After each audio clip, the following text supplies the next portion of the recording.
Hey everyone, welcome back to our channel. Today we will learn how to fix Microsoft Store errors encountered when one of the update services is not running properly. Without further ado, let's jump right in. First, if you are using third-party antivirus software, try uninstalling it and restarting your computer. Then head to Windows Security and make sure all protection features are enabled. Next, go to Settings, Apps, find Microsoft Store, click Advanced Options, then hit Reset. This will reset the app and often resolves the issue.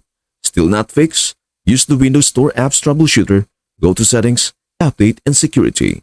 Troubleshoot. Select Windows Store Apps and run the tool. Let it scan and apply any fixes, then restart your PC. Another quick fix is resetting the store cache. Press Windows plus R, type wsreset.exe and hit Enter.